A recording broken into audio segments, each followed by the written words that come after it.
Well, good morning, boys and girls. I trust you're having a great day so far, and I'm really excited to get into today's devotion. So far this term, we've been going through the book of Matthew. Now, did you know Matthew was actually a real person who not only knew Jesus, but actually followed Jesus around and recorded a book with all the stories? When he wrote this book, he kind of put different things in different places. He structured his book quite uniquely. In some sections of his book, he put all of Jesus's teachings, what he taught. You might recall a few weeks ago when we were learning about the kingdom of heaven and about loving other people and about the Beatitudes. We did that a few weeks ago. In other parts of Matthew's book, he puts Jesus's poems. Now, in Jesus's poems, they're called parables. It's like a creative way of telling a story to someone. Now, in today's reading from Matthew chapter 9, we're going to be reading about Jesus's miracles. So Matthew places a bunch of the miracles that Jesus did. Now you might be asking the question, what's a miracle, Mr. Baird? So we're going to cover that soon. But before we do, we're just going to read a bit of a chunk of Matthew chapter 9, and we're going to listen to what Jesus did for other people. So we're reading from Matthew chapter 9, and we're starting from verse 18. As Jesus was saying this, the leader of a synagogue came and knelt before him. "My daughter has just died," he said, "but you, Jesus, can bring her back to life again if you just come and lay your hand on her." So Jesus and his disciples got up and went with him. Just then, a woman who had suffered for 12 years with constant bleeding came up behind Jesus.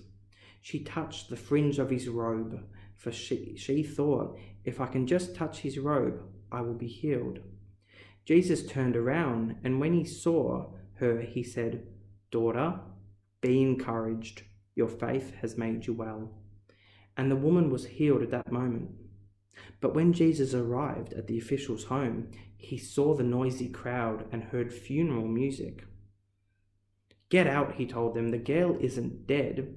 She's only asleep." But the crowd laughed at him. After the crowd was put outside, however, Jesus went in and took the girl by the hand, and she stood up. The report of this miracle swept through the entire countryside. After Jesus left the girl's home, two blind men followed along behind him, shouting, "Son of David, have mercy on us." If you remember back to our first week, we remember that Jesus came from a guy named David. It was like his great ancestor. They went right into the house where he was staying, and Jesus asked them, "Do you believe I can make you see?" "Yes, Lord," they told him, "we do believe." Then he touched their eyes. "Because of your faith, it will happen." Then their eyes were opened, and they could see Jesus. Jesus sternly warned them, "Don't tell anyone about this." But instead, they went out and spread about his fame all over the region. When they left, a demon-possessed man who couldn't speak was brought to Jesus. So Jesus cast out the demon, and then the man began to speak. The crowds were amazed. Nothing like this ever happened in Israel. Okay, boys and girls, well, that's the reading from today. We heard there that Jesus healed on 3 different occasions. He healed through a miracle. 2 people that were blind began to see again. A woman who was struggling with really ill health was made well. And even a girl that had died, people were preparing for her funeral. He raised her to life. All these 3 things are called miracles. Now, I'm sure you can see that behind me. I just want to clarify something before I get into it. I'm not a teacher. I don't usually do whiteboards and pens. It's not really my gift. It's not really my thing. So I know this is devotion, and usually you wouldn't do learning so early in the morning, so please forgive me, but I thought it would be good to just go through what exactly a miracle is, because I don't know about you, but I didn't always know what a miracle was, and Seems like a bit of a strange word and a strange concept. So, first thing, what is a miracle? You know, from a Christian perspective, a miracle is something that seems impossible, something that is impossible, but that God has mercy and he grants something. So maybe someone's a little bit unwell, or maybe someone's a lot unwell, but God heals. Maybe someone's heading towards a car wreck, but all of a sudden something swerves or something miraculous happens. You know, a miracle is when God looks after his children. God loves us all, and not every time, and we're going to look at that later, but sometimes he speaks a word, or he comes through and he protects his children. Sometimes he does that invisibly. Sometimes he does it through angels, because God's angels look after us. Sometimes he even sends a human being to be a miracle for someone else. Why did Jesus do miracles? Hope you can see the board there. It looks like a bit of a glare, but that second question is, why did Jesus do miracles? Jesus did miracles to prove and to show everyone around that he was truly God. You know, if a human says that they're a God, that's pretty strange. But Jesus showed it through divine, strong power. That's why Jesus did miracles. So, what about today? You know what? That's a really good question. And to be honest, boys and girls, I don't have all the answers. You know, I've seen and I've heard of some miracles. Maybe you have too. But there's been times when a person hasn't been made well. There's also been times when maybe a car does crash. So these are often, you know, tough things to talk about, especially at 8:45 or so in the morning. But we can believe that God still protects us. God still looks after us as his children, and miracles do happen. But we need to ask God for them. So ways that we can bring about a miracle is through prayer and through talking to God and through believing in Jesus. You know, I don't know what kind of miracles you need in your life, boys and girls. Maybe you have an auntie and uncle who maybe are unwell. Maybe there's a good friend of yours who's not well and suffering. You know, we all need miracles at times. But believe in God, be prayerful, and talk to each other about these things. Before we finish for the day, we're going to watch a short video on a real account of a miracle.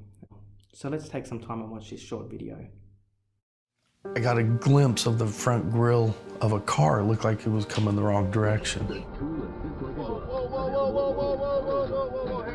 On August 11, 2014, David Fredrickson and his driving partner were driving on I-10 near Biloxi, Mississippi, when David's dash cam recorded a tragic crash. It was a pretty big explosion, and then the road, the car, everything was on fire.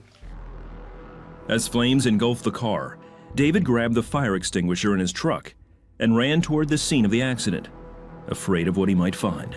When I got out of the truck and I pulled the pin, just automatically I was praying, you know, God, please don't let me have to deal with somebody halfway burned alive screaming. I didn't want to see anything like that. My first reaction is I didn't think they were alive.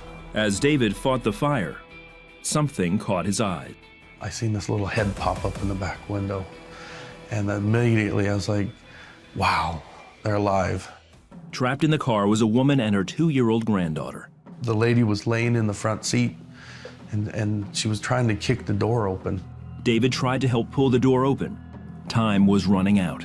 I heard the metal bending, but I'm a pretty good-sized guy.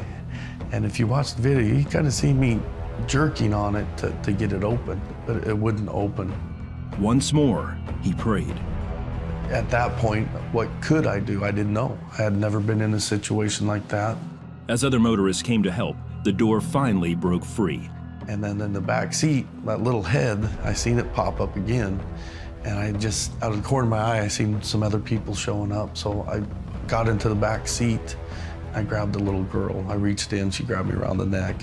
While others pulled the woman to safety, David carried the granddaughter safely to the side of the interstate. It was surreal that they were okay. I mean, I didn't think anybody could live through it, truthfully. David believes God intervened and used him to help rescue them. The car was just on fire there. I didn't burn my hands. It wasn't hot. I mean, I do believe that he protected me and protected them. If I would have been 20 seconds sooner, I would have been down the road. If I would have been 10 seconds sooner, it would have been me she hit. I have never met the lady, but I'm just very happy that I was able to help her that day. As David travels the nation's highways, he's ready and willing to be used again by God. When you have a relationship with God, supernatural happens all the time. The little girl, I know that God's got plans for her. That's why he protected her that day. God puts people where they need to be. It just reassures me that if he needs me and he puts me in front of somebody that needs my help, then I help them. You got to listen to God. Wow, that was amazing. I still can't believe it. These are some pretty big topics today, and they might raise some questions. I'm really wanting to go through the whole book of Matthew. So sometimes big topics like this come up, don't they, boys and girls? And I could just skip over them and maybe share a nice simple story. But, I think it's good that we read these stories of Jesus healing people and protecting people. And it's good that we also talk about what that means today, because, we've got people in our life that we really care about, and sometimes we really pray for a miracle. And I think that's really good for us to talk about it. So if you've got any thoughts or any questions, feel free to come up to me, send me an email, and we can chat about it. Or you can talk to your friends in your class, maybe even ask your teacher. But anyway, in this devotion, we know that God is powerful and he cares for us and he will protect us. All the best for now. Can't wait to see what we're going to learn next week.